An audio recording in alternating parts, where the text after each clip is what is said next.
তো ভিউয়ার্স, আমরা চলে আসলাম শ্রীমঙ্গল।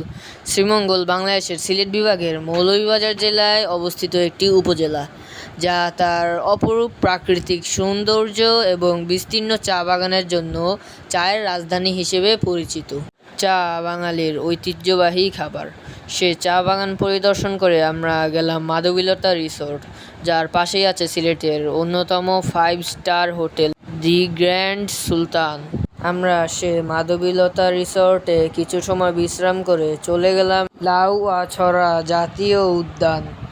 সেখানে গিয়ে দেখা গেল একটি বন্য বানর, যে সেখানে বসে বিশ্রাম করছিল। আমরা সেই উদ্যান থেকে চলে গেলাম এক গহীন জঙ্গলে বসবাসরত খাসিয়াদের বসবাসরত পাড়ায়। সেখানে আমরা প্রচুর পাহাড় অতিক্রম করে এখানে আসলাম। এখানে দেখা যাচ্ছে একটি ছোটোখাটো বাজার বলা যেতে পারে এখানে এটাকে। আমাদের পিছে যেটি আছে সেটি তাদের প্রার্থনালয়। সেখানে তারা হয়তো খ্রিস্টান ধর্মীয় এখানকার খাসি গোষ্ঠীরা। তো আমরা এখান থেকে আবার চলে গেলাম আমাদের রিসোর্টে। সেখানে আমরা কিছুক্ষণ ঘোরাঘুরি করলাম। সেখানকার তাজা ফুল ও তাদের গন্ধ আমাদের মন ভালো করে দিল। পরে আমরা সেখান দিয়ে রিসোর্টের মূল থাকার স্থানের সিঁড়িতে দেখতে গেলাম সেখানকার পরিবেশটা কেমন।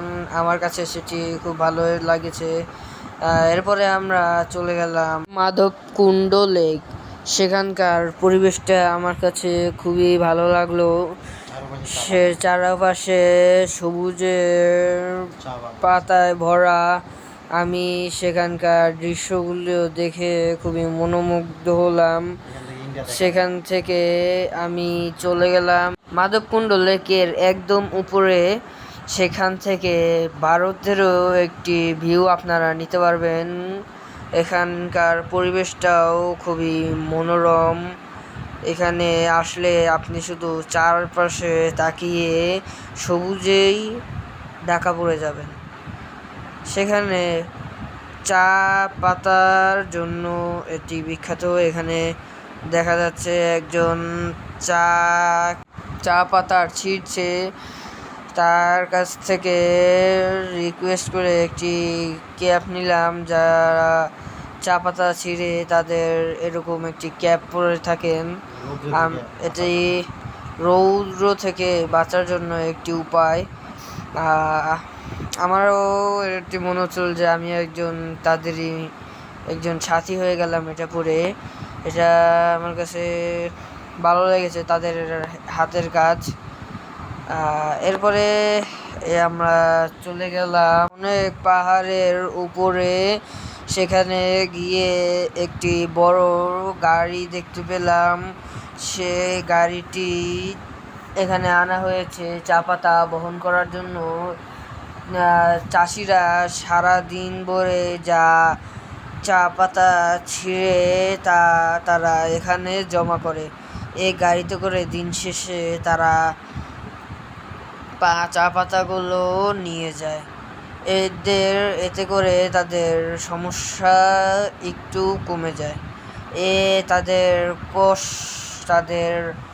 তারা যত চা পাতা উঠাবে সে হারে তাদের টাকা দেওয়া হবে। তারা যদি 23 কেজি চার পাতা উঠাতে পারে, তার বিনিময়ে তারা 178 টাকা পাবে। অর্থাৎ তাদের পরিশ্রম অনুযায়ী তারা তাদের ন্যায্য অধিকার পাচ্ছে না।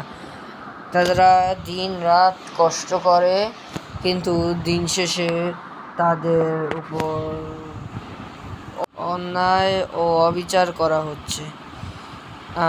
সরকারের উচিত এসব মানুষদের প্রতি খেয়াল রাখা, কারণ তাদের পরিশ্রম অনুযায়ী তারা পাচ্ছে না। এখানে তারা প্রচুর চা পাতা নেয়, কারণ সিলেট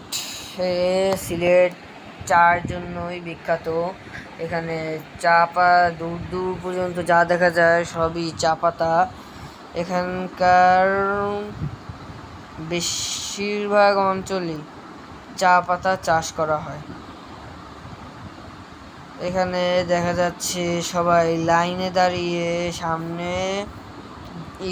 সামনে যে সবাই তাদের চা পাতা জমা দিচ্ছে এবং তার বিনিময়ে তারা সে হারে টাকা পাচ্ছে। তো আমরা এখন চলে যাচ্ছি।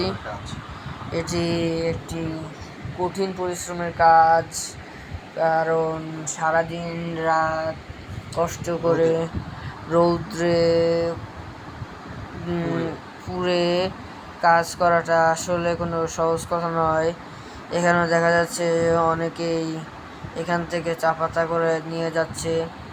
এরপরে আমরা চলে গেলাম সিলেটের বিখ্যাত একটি জিনিস, যেটা হলো 7 রঙের চা। এটি সিলেটের অত্যন্ত সুপরিচিত একটি খাবার।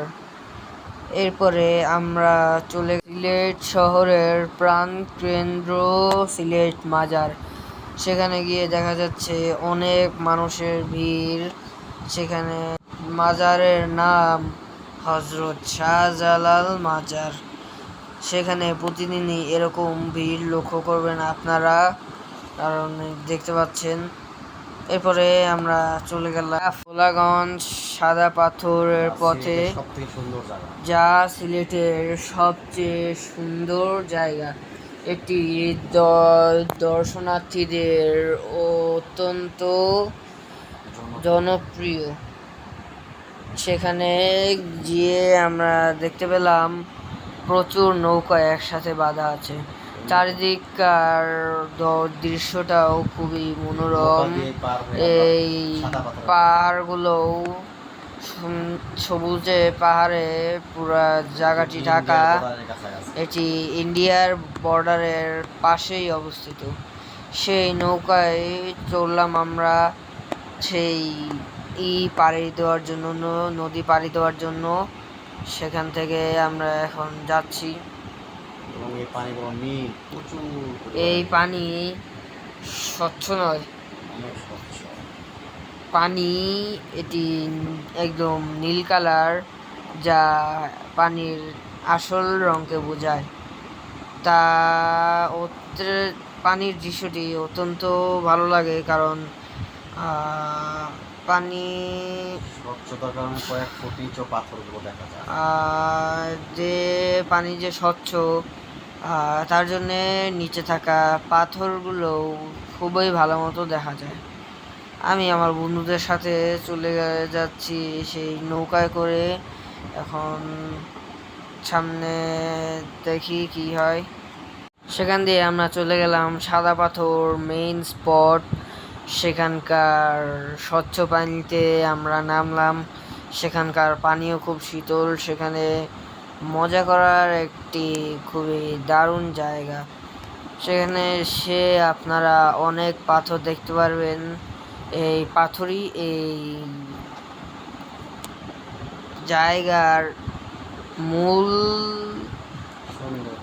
সৌন্দর্য, যার জন্যই মানুষ এখানে এসে প্রাকৃতিক সৌন্দর্য উপভোগ করতে পারে। এই জায়গাটি সাদা পাথর নামে পরিচিত এই পাথরগুলোর জন্যই। এখানকার পানিও দেখতে পাচ্ছেন খুবই স্বচ্ছ। আমরা গোসল করে নিলাম। গোসল করে এখানে দেখতে পাচ্ছেন এখানে প্রচুর ভিড় হয়, কারণ এটি সিলেটের অত্যন্ত জনপ্রিয় একটি জায়গা। তো বন্ধুরা, আমরা আজকে এখানে বিদায় নিচ্ছি। দেখা হবে পরবর্তী ভিডিওতে।